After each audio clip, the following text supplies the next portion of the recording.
स्वागत है दोस्तों आपका हमारे चैनल पर। आज मैं आ चुका हूँ दिल्ली के ओल्ड राजेंद्र नगर इलाके में, जो कि यूपीएससी का हब कहा जाता है। और आज हमारे बीच हैं यूपीएससी एस्पिरेंट अभिषेक। स्वागत है अभिषेक आपका। Thank you Prajwal. बहुत कैसे हो अभिषेक आप? मैं बिल्कुल ठीक, आप कैसे बस कृपया सर आपकी। हैं? अभिषेक, हमारे दर्शकों को कुछ अपने बारे में बताइए। तो पहले तो स्वागत है आपके दर्शकों का आपके चैनल पे। जी और शुक्रिया। अपने बारे में मैं ये बताना चाहूँगा कि वैसे तो मैं यूपी से हूँ, यूपी के अच्छा। गाज़ीपुर से आता हूँ। और मेरी पढ़ाई और परवरिश जो है वो साउथ की है। मैंने बीटेक कंप्लीट किया अपना कंप्यूटर साइंस इंजीनियरिंग में हम्म। जेएनटीयू हैदराबाद से। अच्छा। और फिर उसके बाद यूपीएससी की ललक थी तो मैं दिल्ली आ गया यूपीएससी करने के लिए। अभिषेक, दिल्ली ही क्यों? देखिए, ये सवाल थोड़ा सा पेचीदा है क्योंकि मेरा साउथ और नॉर्थ दोनों का एक्सपोजर है। जी। तो मैं हैदराबाद भी चूज़ कर सकता था और इलाहाबाद भी चूज कर इलाहाबाद भी सकते थे चूज़ कर आप। सकता था। बिल्कुल। सही कहा आपने। पर दिल्ली का जो स्पेस है, दिल्ली हम्म। दिल्ली का यूपीएससी के लिए जो स्पेस क्रिएट हुआ है इन टर्म्स ऑफ कोचिंग्स हैं और जो लोग हैं, हम्म। वो एक्सपोजर जो है, हम्म। मेनली प्योर एक्सपोजर, हम्म। उससे मेरे को लगा कि Delhi is a very good पूरा ऑप्शन। माहौल बन जाता है। माहौल बन जाता है, बिल्कुल माहौल बन जाता है। सो इसीलिए दिल्ली अट्रैक्टेड। बिल्कुल। अच्छा अभिषेक, आपने कोचिंग करी दिल्ली आके फिर? जी बिल्कुल। जब मैं आया तो मैंने वाजीराम से कोचिंग करी। हाजीराम। वाजीराम, यस। गुड। और कोचिंग, देखिए, कई बार ऐसा होता है कि कोचिंग अब अब। प्रेजेंट टाइम में ऐसा हो रहा है कि एक एक क्वेश्चन आ रहा है कि कोचिंग करनी चाहिए नहीं करनी कोविड के चाहिए। बाद से मैं कहना चाहूंगा। हाँ। जी। और उसका उसका बहुत एक मेन रीजन है। वो रीजन ये है कि अब रिसोर्सेज काफी ऑनलाइन अवेलेबल हैं। बहुत ज्यादा। इंस्टीट्यूट्स खुद काफी ऑनलाइन चली गई हैं। टीचरों की रील वायरल हो रही है। हाँ, एग्जैक्टली। सो कोविड-19 के बाद जी। क्योंकि इंस्टीट्यूट्स ऑनलाइन गए हैं तो एक एक एक्सेसिबिलिटी बहुत बढ़ गई है। हम्म।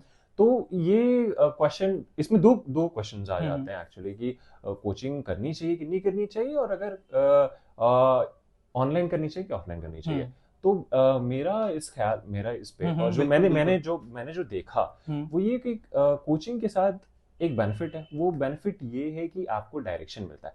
जब आप यूपीएससी में आते हो तो आपको जैसे वो बोलते हैं कि एवरीथिंग अंडर द सन, हम्म।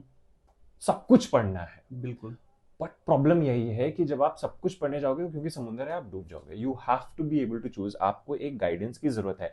या तो आपके जान पहचान में कोई सीनियर हो जो आपको गाइड करे, या तो और वो स्पेस कोचिंग ले लेता है। हम्म। कोचिंग आपको डायरेक्शन दे देता है कि ये रेलेवेंट है। अभी हम्म। जो 5 साल 6 साल पहले रेलेवेंट था वो हम्म। अब उतना रेलेवेंट नहीं है। Even hmm. In terms of static material also. Current तो छोड़ो, वो तो हर साल का डिफरेंट है, बट स्टैटिक में भी वो फर्क आता है। यूपीएससी किस डायरेक्शन में पूछ रही है, किस डायरेक्शन में ले जा रही है। टीचर हैं, मेंटर हैं। राइट। वो कोचिंग के बेनिफिट्स है। बिल्कुल। बट कोचिंग की एक डाउनसाइड ये है कि एक क्या बोलते हैं कि एक एटीट्यूड भी आ जाता है कि चल रहा है, कोचिंग चल रहा है।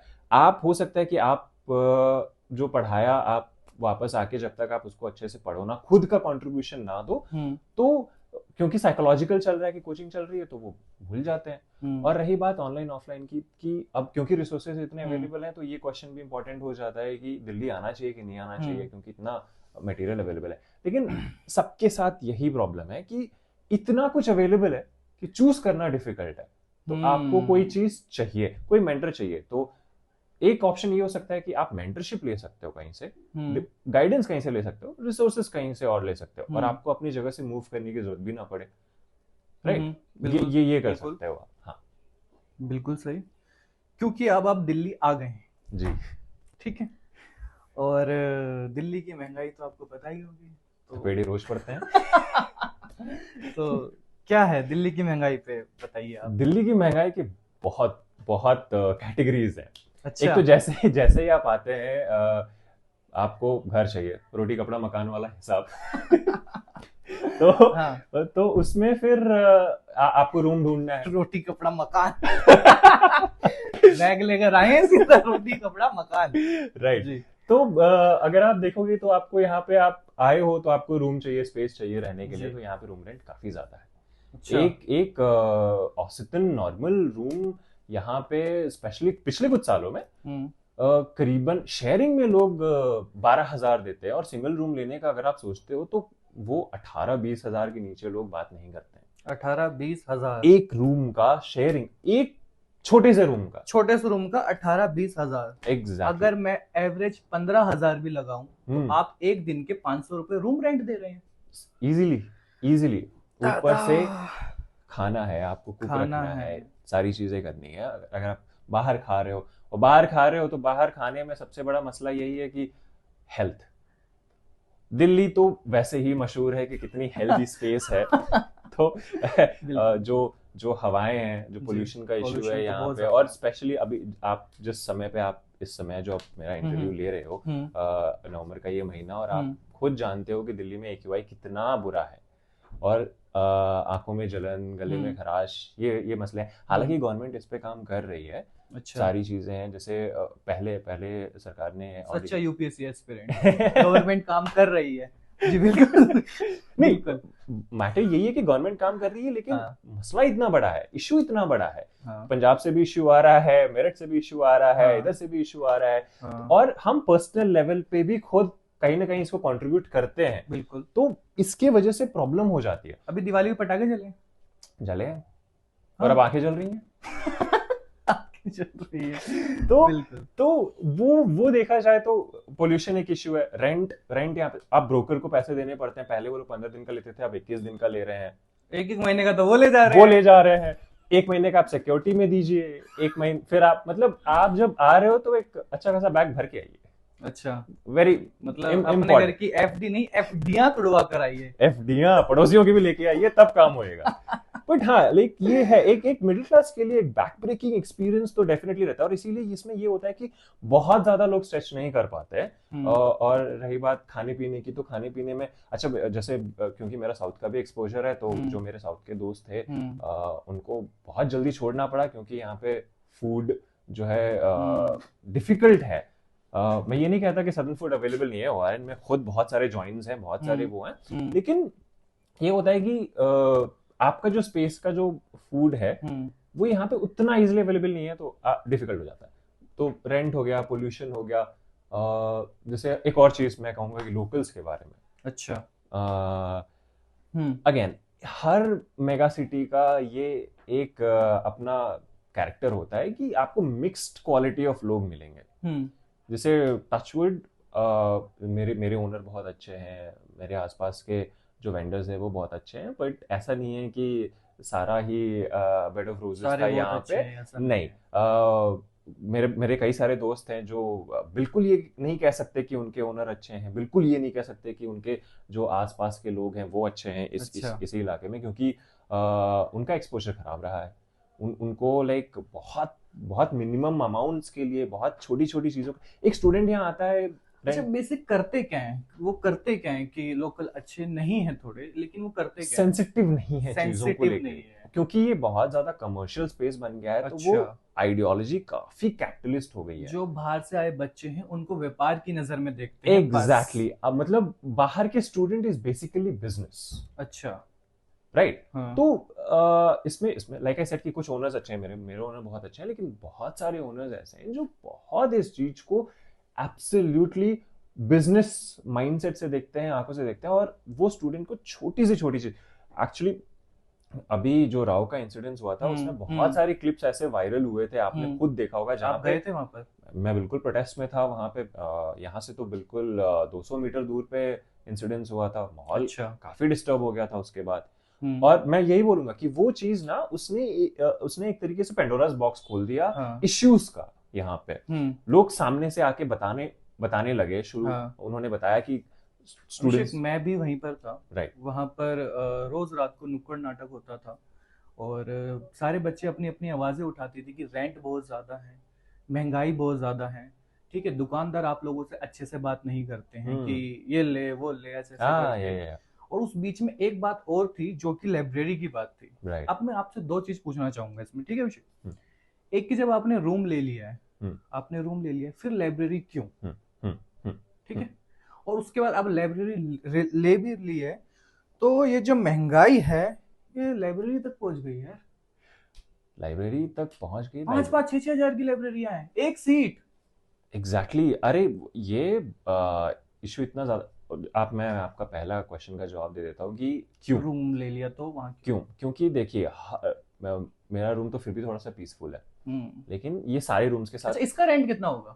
ये रूम का राइट नाउ इट इज 8,500। अच्छा। ठीक है, लेकिन ये शेयरिंग में है। अच्छा, ये शेयरिंग में 8,500 है। 8,500 रुपये आप शेयरिंग में दे रहे हो, हाँ, बाकी इसका 16 या 17 मान बोल लीजिए सकते मतलब हैं। फ्लैट का हम देते हैं लाइक अच्छा। दैट, तो अच्छा खासा नहीं हो जाता है इसका। खैर एनीवे, जी। आपका जो लाइब्रेरी वाला इशू है, एक तो हम्म। लाइब्रेरी है कि आप पीसफुल स्पेस है, हम्म। बिल्कुल नॉइज नहीं, कुछ नहीं, हम्म। और आपको एक क्यूबिकल मिल गया है, आप वहां बैठे हो। हम्म। एक वो जो होता है ना कि बाकी भी पढ़ रहे हैं तो आप थोड़ा ज्यादा पढ़ लेते हो। एक तो इंटरनल मोटिवेशन सबका होता है ऑफ कोर्स, हम्म। हम्म। लेकिन वो इंटरनल मोटिवेशन के आगे ये भी होता है कि अगर कोई साथ में बैठा हो और एक एक पीयर ग्रुप ऐसा बन गया हो हम्म। जो कर रहा है, हम्म। तो ऑटोमेटिकली आप ज्यादा कंट्रीब्यूट कर देते हो, और आपको पता रहता है कि ये इतना कर रहा है, ये ऐसे कर रहा है, तो हमें, क्योंकि अगर रूम पे ही कर रहे हो, अगर आप पेयर ग्रुप नहीं बना रहे हो यहाँ पे, हम्म। तो इट इज इक्वलेंट कि आप अपने घर पे और आप ऑनलाइन कर रहे हो, फिर आप आइसोलेशन में ही कर रहे हो। हम्म। यहाँ पे आने का आपका कोई मकसद बचा नहीं, गुफा में जाके तपस्या करनी तपस्या है। कर रहे हैं। तो वो जी। डिफिकल्ट हो जाता है कि पता चला एक दिन तपस्या भंग हुई और आपके पास हाँ। कुछ नहीं रहा। तो तो इसलिए मैं कहूंगा कि वो हाँ। लाइब्रेरी का, और स्पेशली राव वाले इंसिडेंट्स के बाद, जो हम्म। कि बहुत ही सेंसिटिव इशू बहुत है, ज्यादा। आई मतलब may they rest, soul rest in peace. हम्म। और उसके बाद एक्चुअली आंखें खुली हैं लोगों की, बट प्रॉब्लम ये हो गई है स्टूडेंट्स के साथ, प्रॉब्लम ये हो गई है कि जब आप देखोगे, क्योंकि काफी तर लाइब्रेरीज अंडरग्राउंड थी, बहुत ज्यादा थी। काफी दर लाइब्रेरीज अंडरग्राउंड थी, और जब वो नोटिस आया तो हाँ। सारी बंद हो गई। अब नए लाइब्रेरीज ओपन स्पेसेस में फर्स्ट फ्लोर्स और ऐसे में खुल रही हैं, तो वहां पे ऑब्वियसली वो जैसे मैं 2,000 हम्म। देता था, and now they are asking for 4,000 5,000। तो वो अगर मैं रूम रेंट 8 8,500 9,000 दे रहा हूँ, 10,000 दे रहा हूँ, हम्म। तो मैं उसका आधा लाइब्रेरी में दूँ, हम्म। और फिर खाने के खर्चे, ये खर्चे, वो बहुत कंपाउंडिंग हो जाता है, सरवाइव करना और डिफिकल्ट हो जाता है। बिल्कुल। तो अच्छा, एक छोटी सी पॉलिटिकल बात पूछूं मैं आपसे? फ्रैंक होके बताना, बिल्कुल कोई वो नहीं है। दिल्ली सरकार के लिए आपके सुझाव क्या है, क्योंकि आप दिल्ली में हो, अरसे से हो, मैं देख रहा हूँ ये पूरा आपका। तो क्या है सुझाव है उनके लिए? देखो, दिल्ली सरकार के लिए इन सर्टेन एस्पेक्ट्स मेरे को लगता है कि दिल्ली सरकार ने जैसे एजुकेशन वगैरह के लिए, हम्म। ग्राउंड लेवल पे एजुकेशन वगैरह के लिए काम किया है। हम्म। और मेरे आसपास मैं कभी लाइब्रेरी जाता रहता हूँ, आता रहता हूँ, तो मैं देखता हूँ शिविर भी लगते हैं जहाँ पे आप अपनी बातें बता सकते हो। अच्छा। अच्छा, बट देन मैं ये नहीं कह सकता कि ये सारी जगह पे होता है, क्योंकि ये ORN सेंसिटिव स्पेस है, जागृत लोग हैं यहाँ पे, तो हाँ। ऑब्वियसली शिविर लगते होंगे, हाँ, वही मैं कहने वाला था, बाकी जगह नहीं बाकी लगते। जगह नहीं लगते। तो ये बहुत जरूरी है कि ये ऐसा, जैसा अगर ये मॉडल यहाँ पे क्रिएट हो रहा है, तो हाँ। सेम मॉडल हर जगह पे क्रिएट हो, ताकि वो बहुत अच्छे से उस चीज को अप्रोच कर पाए। हम्म। फर्स्ट थिंग, पोल्यूशन बहुत बड़ा इशू है। बहुत ज्यादा आई बड़ा। एम टेलिंग यू कि साल भर हम कुछ ना कुछ बैटल ही कर रहे होते हैं, हाँ। कभी इस महीने का पोल्यूशन, कभी उस महीने का पोल्यूशन, अब पोल्यूशन के बाद दिल्ली की ठंड के थपेड़े दिल्ली लगेंगे। के ठंड के थपेड़े, फिर गर्मी के थपेड़े, फिर बारिश में आपने इस बार तो बारिश ने जो दिल्ली को डुबोया है, तो वो तो सब जानते हैं, और कितना खासकर difficult, हमारे राजेंद्र नगर को, राजेंद्र और नगर, राजेंद्र नगर को जितना जो डुबोया जो है त्रासदी हुई है यहाँ पे। हमारे बीच के तो साथ ही। जैसे ये MCD वाला इश्यू मैं कहूँगा कि वो बहुत स्ट्रांग है, ड्रेनेज सिस्टम नहीं है, तो वो एक इश्यू हो जाता है। और जैसे उन्होंने सुझाव दिया था उस टाइम की लाइब्रेरीज बनाएंगे, पब्लिक लाइब्रेरीज बनाएंगे, क्योंकि जैसे हम स्टूडेंट्स आ रहे हैं जिनके पास बहुत ज्यादा वो नहीं है, पैसे नहीं है, तो उनको एक थोड़े से ऐसे एक्सेस चाहिए, सरकारी लाइब्रेरीज चाहिए। अतिथि देवो भव। अतिथि देवो भव, आप तो आइए और यहाँ पर पढ़िए। एग्जैक्टली तो बहुत दिन गुजारेंगे दिल्ली में, आप ऐसे तो बुलाइए। कुछ दिन तो आइए दिल्ली में। अच्छा अभिषेक, ठीक है, थोड़ी सी सिंसियर बात है। प्लीज आप, हर बच्चा जो भी अपने गांव से, कस्बे से, जिला से आता है, वो IAS बनने का सपना लेकर आता है, लेकिन हर बच्चा सफल नहीं हो सकता है। ये बात आपको भी पता है, मुझे भी पता है। बिल्कुल। तो बच्चों को प्लान B रखना चाहिए कि नहीं? देखो और है तो आपका क्या है ये भी बताइए तो क्योंकि मैं सीधा सीधा आपका प्लान भी जानना चाहता चलिए, सो बेसिकली क्या है कि जब आप आते हो यहाँ पे, हूँ। आप एक ऐसी एनर्जी के साथ आते हो कि एक सीट ही चाहिए। अच्छा। राइट, ऑफ कोर्स एक सीट ही चाहिए। हाँ, आईएएस ऑफिसर बनने के लिए एक सीट ही चाहिए। सीधा आई है उसमें बहुत सारी पोस्ट होती है वैसे। Lot of people come with the idea of IAS. Of course मैं वो नहीं कहता, बिकॉज आई वाज खुद inclined to be an IFS officer. अच्छा, आईएफएस। हाँ, तो ओके। मैं वही कह रहा हूँ कि सेम एनर्जी के साथ है, जो आईएफएस बनने के लिए आ रहा है उसको भी एक ही सीट चाहिए। अच्छा, बिल्कुल, क्यों नहीं। राइट, तो वो इस इंटेंसिटी के साथ आते हैं। तो I think first attempt second attempt तक लोग नहीं इतना सोचते हैं। हम्म। लेकिन मेरा सुझाव ये है, क्योंकि मैं देख रहा हूँ आसपास और हम्म। मैंने जो महसूस किया है हम्म। उससे मेरे को ये लगा है कि एक प्लान बी इवेंचुअली बहुत इंपॉर्टेंट हो जाता है। बिल्कुल। क्योंकि फिर आप, और वो प्लान बी आपको थोड़ा सा प्रेशर हैंडल करने में भी हेल्प करता है। जब आपके पास कुछ नहीं होता है तो आप इस प्रिपरेशन में भी थोड़ा सा मेंटली डिस्टर्ब रहना शुरू कर जाते हो, बिकॉज आपको लगता है कि अगर ये वर्कआउट नहीं किया तो मेरे पास कुछ भी नहीं है। हम्म। ओके, हम्म। कुछ भी नहीं है। जैसे लाइक मेरा कंप्यूटर साइंस ग्रेजुएशन है, तो हम्म। माय प्लान भी, जैसे आपने पूछा, इज ऑब्वियस कि your IT IT sector IT is sector में। IT sector is my plan B, जो कि एक्सेसिबल है मेरे लिए अभी भी। अच्छा। ओके, सो ये मेरा प्लान भी है। तो मैं जो मैंने रह के देखा, क्योंकि सीटें इतनी ज्यादा है नहीं, बच्चे लाखों लाखों में हैं, तो सबके एग्जाम नहीं निकलते हैं। आप ये मत सोच के आओ 800, 900, हाँ 1000 हद से ये हाँ वैकेंसी आ हाँ रही है। हाँ। सो मैं ये नहीं कह रहा कि आप आओ विद दिस मेंटालिटी कि मेरा प्लान भी होना चाहिए, एग्जाम टफ है, नहीं निकलेगा। तो क्योंकि पास परसेंटेज 1% है, सक्सेस हाँ हाँ रेट 1% है, हाँ। तो लाजमी है कि 99% फेल होंगे। बट फेल के डेफिनेशंस हैं। फेल आप ये है कि आप घर वापस जा रहे हो खाली हाथ में, या आप कुछ और कर रहे हो, कुछ और रास्ता अपना रहे हो जो इससे डिफरेंट है, but it's important for life. Okay, so अगर आप उस प्रोसेस में देखोगे तो मैं कहूंगा कि आप एक साइकोलॉजिकल डेडलाइन लेके आओ, क्योंकि ये है गैम्बल। यूपीएससी एक गैम्बल है, और स्पेशली उन लोगों के लिए बहुत ज्यादा डिफिकल्ट हो जाता है जिनके एग्जाम निकल रहे हैं, प्री निकल रहा है, मेंस अच्छा। निकल रहा है, इंटरव्यू दे रहे हैं, लिस्ट में नाम नहीं आ रहा।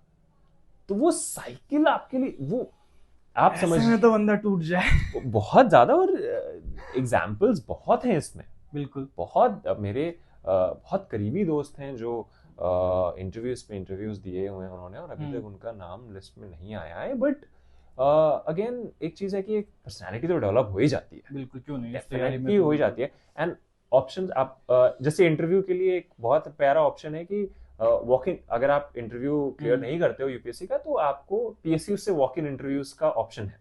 अच्छा।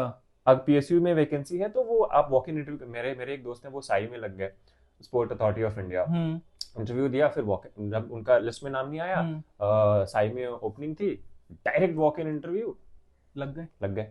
ऐसे ऑप्शंस हैं, ये गवर्नमेंट ने करा है, ये गवर्नमेंट ने कुछ साल पहले करा है। मुझे भी आज पहली बार पता लगा है। यस, गवर्नमेंट ने कुछ साल पहले करा है, क्योंकि ये एक्चुअली बहुत क्रीम है, ये बहुत क्रीम यूथ है, तो इनको इस तरीके से आप यूटिलाइज कर सकते हो ये। और जो नहीं जा पा रहे वहां पे, क्योंकि प्री लक फैक्टर भी होता है, आई एम नॉट सेइंग कि सारा प्रिपरेशन, यहाँ पर मैंने बहुत सारे बच्चों के मुंह से सुना है कि प्री लक फैक्टर होता है। लक फैक्टर होता है, आप डिनाई नहीं करते, पहले आप डेफिनेटली डिनाई करोगे, लेकिन इवेंचुअली यू विल रियलाइज कि हाँ होता है, that day is your day, if not it's not your day, तो वो फिर that year is not yours, reset हो जाता है। तो आप, पूरी बात ये है कि आप बस एक डेडलाइन लेके आओ कि इतने अटेम्प्ट में दूंगा, उसके बाद प्लान बी, इसके बाद मैं थोड़ा सा प्लान बी की तरफ आई स्टार्ट वर्किंग। ये नहीं कह रहा कि आप शिफ्ट हो जाओ या ऐसा कुछ कर लो, जहां तक एनर्जी है, जहां तक आपके रिसोर्सेज हेल्प कर पाते हैं आप करो, लेकिन उसके बाद फिर यू ट्राई टू लाइक कि हाँ यहाँ पे भी थोड़ा सा रास्ता बनाना शुरू करो, क्योंकि अच्छा, मैं तो यही चाहूंगा कि आप प्लान बी की तरफ जाए ना, आपकी सीट इसी साल आ जाए, मैं लिस्ट में आपका नाम देखूं और फिर मैं आपको कांग्रेचुलेशन बोलूं, क्यों नहीं। फिर उसके बाद दोबारा इंटरव्यू लूंगा मैं आपका रिजल्ट के बाद। थैंक यू सो मच, बहुत बहुत शुक्रिया अभिषेक। थैंक यू सो मच, आपने अपने चैनल पे मुझे बुलाया, and I think this is very important कि इस तरीके के एक्सपोजर्स हों स्टूडेंट्स के लिए भी, because we are among students, तो we'll be able to connect better. So I really like your initiative and I wish you all the very best for it. Thank you so much. Thank you.